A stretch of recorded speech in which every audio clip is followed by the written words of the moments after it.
Hi, it's Kim again.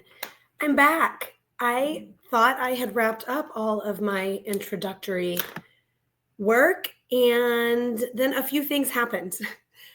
I re-listened and realized that I said something that I need to correct, and it's just like a tiny, silly thing, but I'll just let that hang for a minute and leave you in suspense. But it's going to crack you up when you hear it. And then I got all these other questions on Instagram, which was like really exciting. So I wanted to address the other questions that I got as well. So my first thing is, in re-listening to my introduction, I told all of you that my husband and I traveled to Paris and Greece. And I have never been to Greece. We did not go to Greece. We went to Rome. So, okay, that was kind of dumb, but whatever. Perimenopause at its finest. Maybe just manifest myself because I would really like to go there, but haven't been yet. But Rome was lovely. I did learn that Italian food is not my favorite.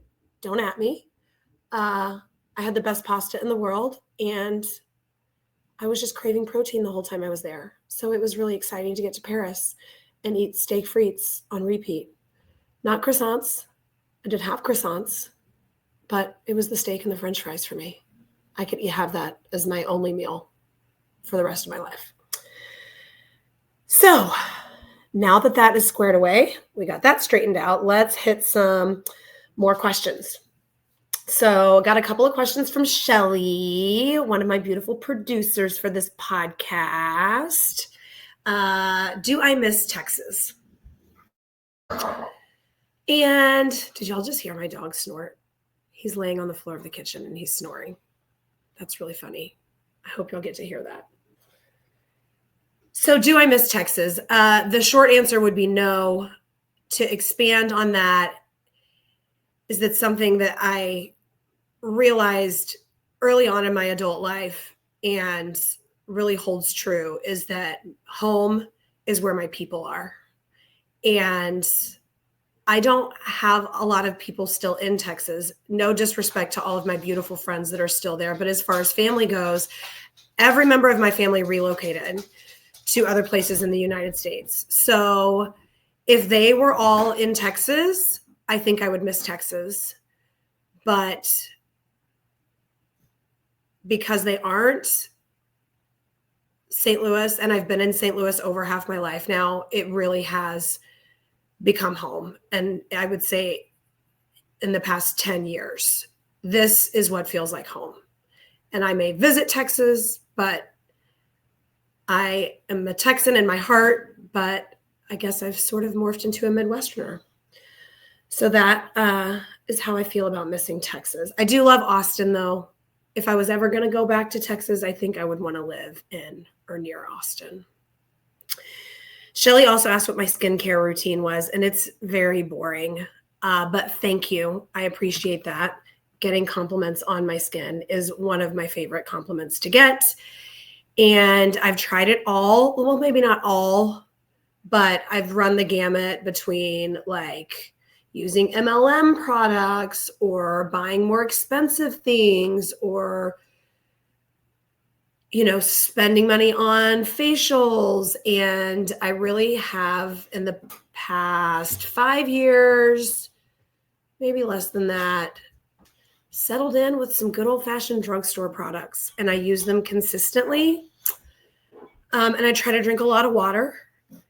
And I do take some interventions. So just quickly, I'll run it down for you right now. The face wash that I'm using is just a Cetaphil knockoff, actually. I think it's like Walmart Top Care brand, but it's a gentle cleanser. And it is a milky cleanser and not a sooty one because I do tend to be dry. So I don't like to use a sooty cleanser because that dries me out even more. So milky cleanser, CeraVe hyaluronic acid. And then I use an eye cream, and it's really whatever Costco has. And I go for anything that's like reducing fine lines or tightening. I don't have too much of an issue yet with dark circles under my eyes. So I'm usually just trying to like keep them high and tight with my eye cream. And then my daytime moisturizer is Oil of Olay, just their generic moisturizer with SPF 15. And I put a couple of drops of vitamin C oil in it.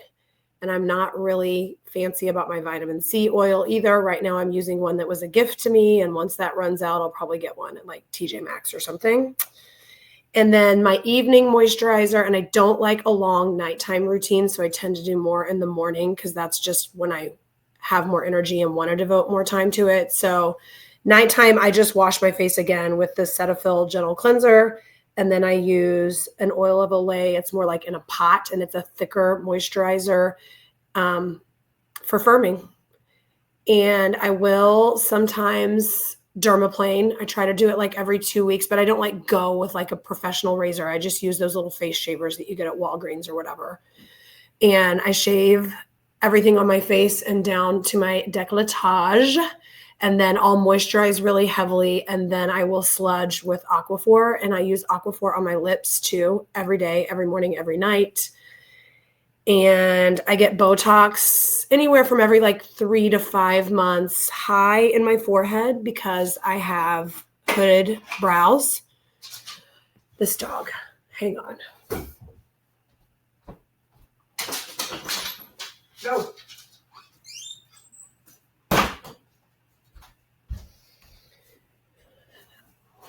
Botox high in my forehead for my ladder, but not too low because I don't want my brows to drop too much. And then I get my 11s done in between my eyebrows, and I get a little bit underneath each eyebrow just to lift my hooded brow a bit.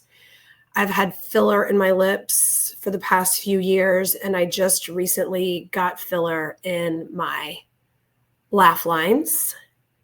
And in the next couple of months, I'm having my girl Katie do something to my neck. I'm not sure what it is, but I saw a before and after on her Instagram, and I told her that I need it. And she said, I've got you.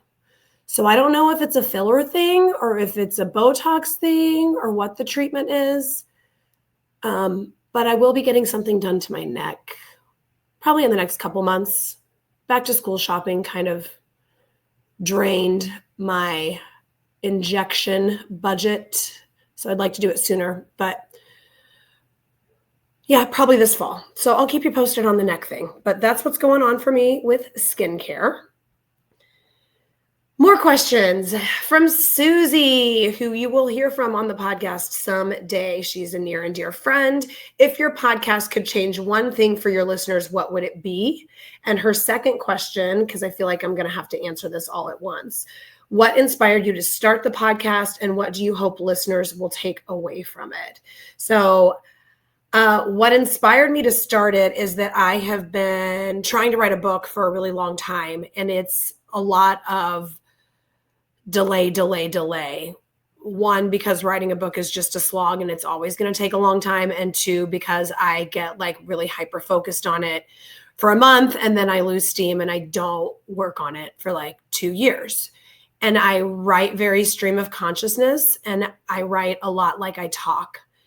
So a podcast felt like a more instant way to get out into the world what I want to say and what I want to share. I've also had a decent amount of people tell me I should have a podcast. So that was pretty affirming. And then I was also just put in a situation with Shody Media where they allowed me the opportunity to just do the fun part and take a lot of the minutia and the more difficult parts of doing a podcast off my plate. And I am so very grateful to them for that. So that is definitely what inspired me to start it. What do I hope listeners will take away from it? And one thing I could change for my listeners. I quite simply want you to take away from it whatever you need or whatever you want from it. I'm not a complete buy-in person. I think my religious an evangelical upbringing has left me with what I think of as a healthy amount of skepticism. So I struggle with completely devoting my whole self to any one mindset or concept or religion or regimen. And I like to indulge in a lot of different things and see what works for me and take what I want and leave what I don't. So I hope anyone who desires to listen to this podcast will do that with that same mindset. I listen to podcasts where I don't agree with everything that they say, and I think that's healthy. So I want you to disagree with me. I want you to feel challenged by me. I want you to feel compassion from me. And if you want to change, then I want to encourage you to do that. But ultimately, I'm not trying to do anything to anybody. If it's for you, great, I'm here. If it's not, also great. I hope you find what is for you. And then I did have a few more fitness questions, so I'll dive into those for a minute. How do I keep fitness a priority, or how do I encourage others to keep fitness a priority as you get older and start families and careers? I am in a very fortunate position to where fitness is my career. So it's hard, and it has been for a long time. So it's hard for me to speak from the perspective of having this whole separate life where I'm not just constantly engaged with it. And I feel very fortunate that I have a responsibility to stay active and fit. Not to say that I don't go through periods of not exercising as much or taking time off or accidentally not working out for weeks and being like, oh shit, what the fuck? Wake up. I got to get back at it. I also am very fortunate to have a partner that we are very supportive of both of us getting movement in. And he knows for me, and I know for him in turn, that we cannot show up as our best selves unless we prioritize our movement and our exercise. So I would say, I guess, find yourself a career and a partner that's supportive of that in your life. If it's a non-negotiable for you, put it out there right out of the gate. I also think I'm fortunate that I have never experienced a lot of the guilt that other moms do associated with taking time away from their kids to prioritize their movement. So if I could give moms the gift of not putting themselves through the ringer for prioritizing their movement, it's going to make you a better mom. Full stop. And that doesn't even have to be your reason for doing it. You can just do it because you want to, and you're allowed to want things for yourself still. Yeah, moms, you're allowed to want things for yourself still. Everything that you do doesn't have to be in service of those around you. It can just be for you. So, hot take there.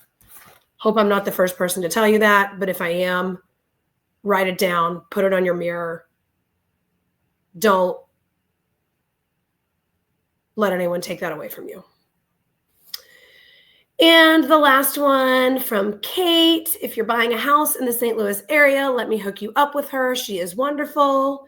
How do you stay motivated to work out, especially on days you feel extra blah? Well, I don't stay motivated to work out. And up until probably fall of last year, I went through a few year period where it was a grind, and my inner monologue the entire way to the workout was, I'm going to give it my some. I'm walking at a low incline at a slow speed. I'm going to lift at 70 to 80% of my max because I am just going through the motions. And it was years that I was doing that. Fall of last year, I got on hormone replacement. So I'm on a low dose estrogen patch and I take progesterone every day. And it was like a light was turned on inside me. The extreme fatigue was gone. I was struggling with a lot of joint pain. Extreme fatigue, but also like huge issues with sleeping. Like weird muscle twitches and spasms in my eye. What else? There was just like a whole laundry list of perimenopausal symptoms that I didn't even realize were perimenopausal symptoms. And it really was like a light switch, like about a month. Well, I adjusted my patch at the 1 month mark, upped it a bit, but like 2 months in. So like by the beginning of this year, I feel like myself and I feel excited and energized to do the things I'm passionate about again. And one of them is exercise. And I also don't do it if I wake up feeling like I don't have it in me today. And, you know, a workout 12 to 15 times a month, whether it's one week and 4 the next, and then 2 the next, and then 3 the next, is consistent. And that's the most important thing. If you tell yourself, I'm going to work out 5 days a week, every day this month, and then week 2, you only do 4, and then you beat yourself up, and week 3, you don't work out at all, or your plan to work out 5 days a week has you totally like sore and feeling disgusting and awful, but you just keep plowing forward anyway, that's not necessary. So like look at your workouts over the span of a month, a 3 month, a year cycle. How many times did you work out in the year, not this week? And 1 workout missed, 2 workouts missed, it's not the end of the world. So don't give it so much weight. And that is all the questions that I got. So very happy to have corrected that I did not go to Greece and have not been to Greece. If anyone wants to go to Greece with me or take me to Greece, please hit me up in my DMs at Kim and Friends Podcast. That's where you can contact me with trips to Greece or any other questions or things you might want to talk to me about. But a trip to Greece would be nice. Manifesting, right? Yeah, this was lovely. Nice to catch up again. I'm excited you're here. I'll talk to you again soon. Bye.